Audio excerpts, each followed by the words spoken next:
Saya kan tinggal di masjid, jadi Ustaz sering saya didapati jam orang sholat di tempat saya tertinggal. Kadang bukan jam yang mendapat jamaah. Jadi jamaah tersebut memberikannya kepada saya karena saya tinggal di situ.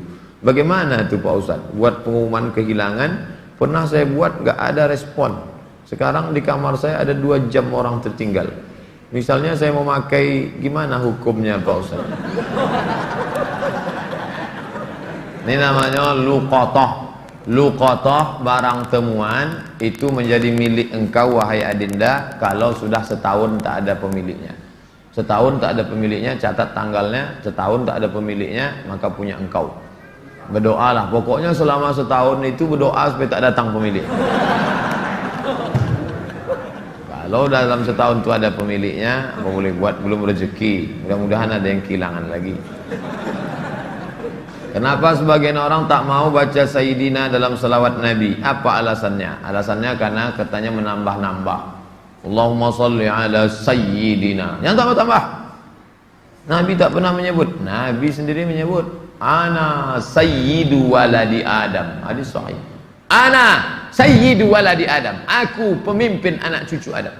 Maka saya pun menyebut Allahumma salli ala Sayyidina Muhammad. Allahumma salli wa sallim alaih. Tapi saya tak ekstrim. Yang mau pakai Sayyidina silakan. Yang tak mau pakai Sayyidina tak apa-apa. Tapi saya pakai Sayyidina jangan salahkan. Dalam solat tak membaca bismillah dalam baca Al-Fatihah, apa solatnya sah? Tentang baca basmalah dalam Fatihah hukumnya 3. Mazhab Syafi'i pakai bismillah jahar. Bismillahirrahmanirrahim. Syafi'i. Kalau Hanafi sama Hambali, Alhamdulillahi Rabbil Alamin Ar-Rahmanir Rahim. Itu Hanafi sama Hambali. Kalau Maliki tak pakai bismillah sama sekali. Allahu Akbar.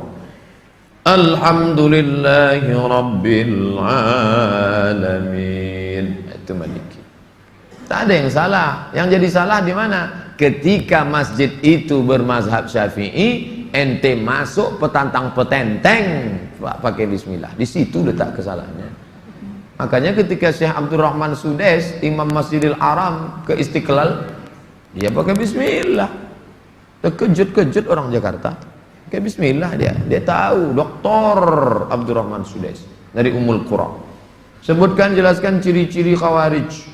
Apakah membid'ahkan amaliyah orang lain merasa diri paling benar merupakan ciri-ciri khawarij? Yang memancing saya ngajak-ngajak mau mengkhawarijkan Salafi. Nanti setelah saya khawarijkan Salafi, direkam, diupload, habis itu habislah saya diserang Salafi. Baca aja lah buku saya itu baik-baik. Capek saya dah kelai-kelai. Apakah Hajar Aswad sudah ada sejak Nabi Ibrahim? Hajar Aswad itu adalah salah satu barang pernak-pernik surga yang ada di bumi. Hadisnya sahih bahwa batu Hajar Aswad itu dulu putih, lalu karena banyak dipegang orang berdosa maka berubah menjadi hitam. Itu bukan pendapat ulama, hadisnya sahih tentang Hajar Aswad. Dibawa Nabi Adam rindu dengan surga, maka diturunkan Allah. Jadi bukan Adam. Ada pula saya dengar orang ceramah, waktu Nabi Adam mau turun ke surga, dia ada mau bawa, diambilnya batu, dikepitnya di ketiaknya. Bukan begitu. Adam sudah turun, lalu rindu ke surga, dibawa Jibril. Kata Jibril, ini oleh-oleh dari surga. Itulah Hajar Aswad. Aslinya putih, tapi karena dipegang oleh orang-orang berdosa, menempel dosanya itu di batu itu menjadi hitam. Bukan yang bulat itu Hajar Aswad. Ada butir-butir kecil-kecil hitam-hitam, dia tengok dari dekat. Itulah Hajar Aswad, ditempelkan ke dalam batu. Baru dibalut dengan cangkang yang terbuat dari besi. Nah, itu yang dicium.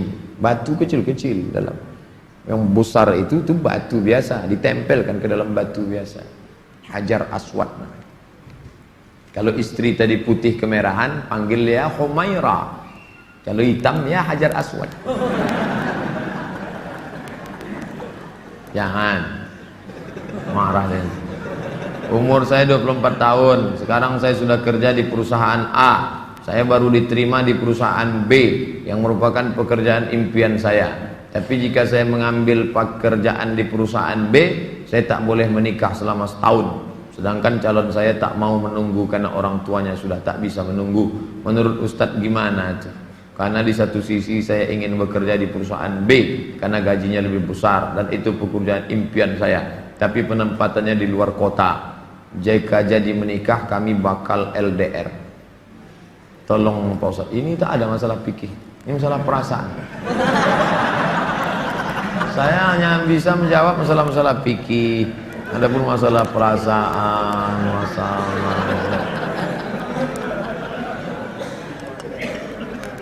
saya yang bisa saya jawab tuh halal, haram, makruh, mubah, rukun, syarat, wajib, sunat, sunat muakkad.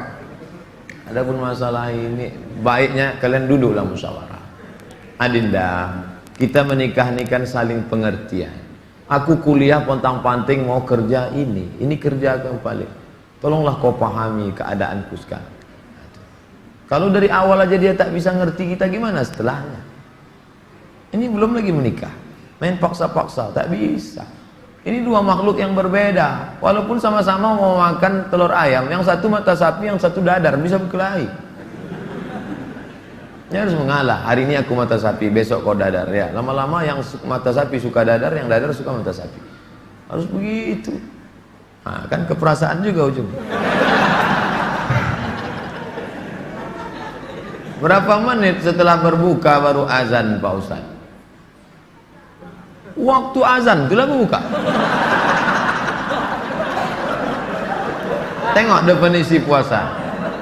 Imsakun nafsi, menahan diri, anil mahzurati, dari semua yang membatalkan puasa, min tulu'il fajri, dari terbit fajar. Terbit fajar itu azan subuh, ila ghurubis syamsi, tenggelam matahari, syafaq ahmar, azan maghrib.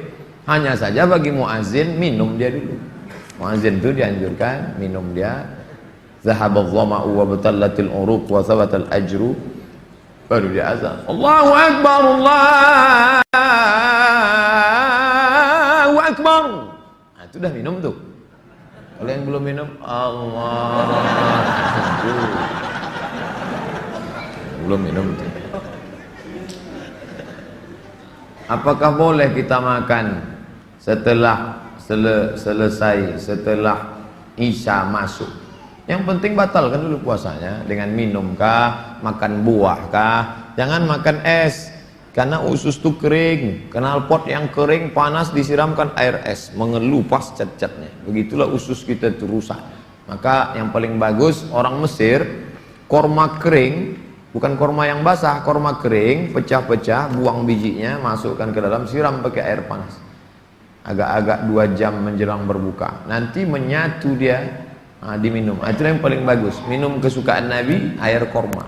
Minum air korma. Bagus, manis ya, maka usus kita awet. Apakah batal puasa mencicipi gulai untuk merasakan garamnya? Mazhab Hambali mengatakan tak batal, karena dia tak masuk ke rongga, tak masuk ke dalam, hanya di ujung lidah. Di ujung lidah ini ada perasa. Ini teteskan. Maka tak batal, karena tak masuk.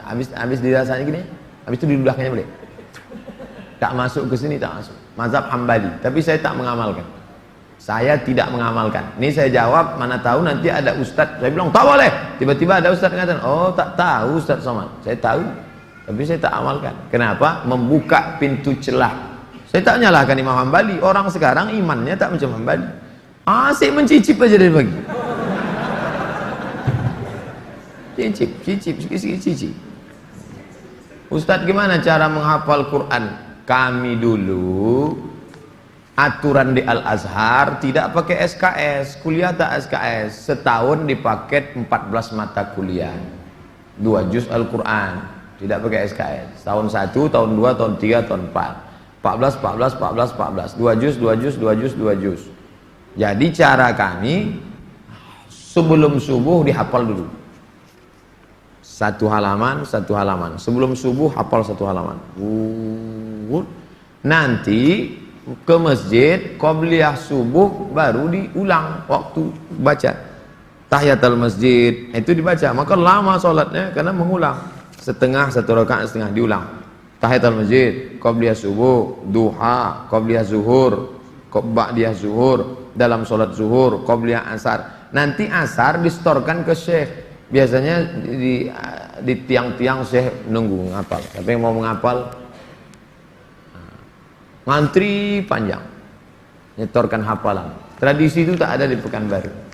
Kalau di Mesir menyetorkan hafalan ngantri menjelang asar sampai maghrib, menyetorkan hafalan setengah juz. 1 hari 2 hari, jadi 20 hari hafal 1 juz, 20 hari. Nah, baru waktu yang lain dipakai untuk menghafal. Ujian tak boleh bawa buku, masuk ke dalam hanya pena saja, bawa kertas tak boleh. Kalau ketahuan mencontek, ditangkap, bisa dicabut, deportasi. Jadi kalau sudah deportasi, putus beasiswa, pulang tak dapat tiket, diusir dari asrama, malu. Karena dulu sebelum berangkat udah kenduri motong kambing. Jadi tekanannya tinggi.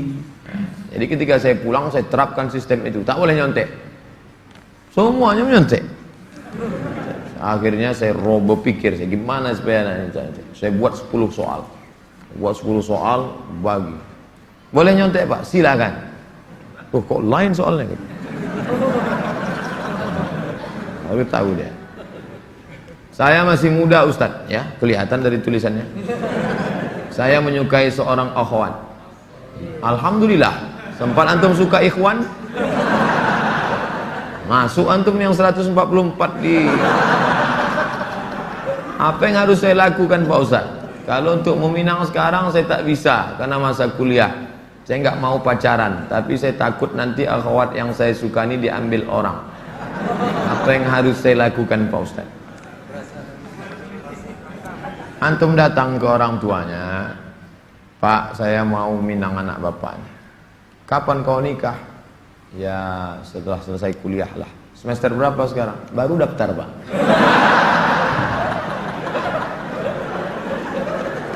Itu rasa-rasa biasa saja itu adik-adik sekalian. Nanti setelah sekalian kuliah, banyak yang lebih cantik, lebih mantap dari itu. Anggap ingin lalu aja. Tak ada. Nanti setelah kalian selesai, banyak yang lebih hebat lagi daripada itu. Maka tundukkan pandangan. Yang gadis-gadis bagus pakai cadar supaya tak nampak laki-laki wajah. Ustadz di mana di Pekanbaru ini tempat belajar tahsin ngaji? Ustadz Hardi LC. Datang ke Tafakuh. Banyak kajian. Jamnya ada. Datang ke kantor Tafakuh depan gedung guru. Dari sini sebelum Purna MTQ, gedung guru sebelah kanan ada perkantoran Sudirman. Di depannya ada karaoke Rosa. Tapi jangan antum masuk ke situ. Kanan karaoke, yang kirinya Tafakuh Dr. Mustafa Omar. Tanya, ada Ustadz Hardi? Nah, daftar tahsin dengan Ustadz Hardi. Ustadz, Nabi Muhammad tak pernah cukup puasa sebulan pada bulan Sya'ban. Bagaimana kalau puasa bulan Rajab? Tak pernah, tidak pernah cukup puasa. Pernah Nabi. Bulan Sya'ban pernah Nabi sebulan. Karena Rasulullah SAW yasumu Sya'ban kullah. Kata ulama makna kullahu, pernah dia sebulan. Tapi tidak tiap tahun. Pernah, tapi tidak tiap tahun. Bagaimana dengan Rajab? Rajab bagus. Mana dalil puasa Rajab? Wa minal hurumi fasum, berpuasalah engkau di bulan-bulan haram. Bulan haram itu Zulqa'dah, Zulhijjah, Muharram, Rajab. Dalilnya umum.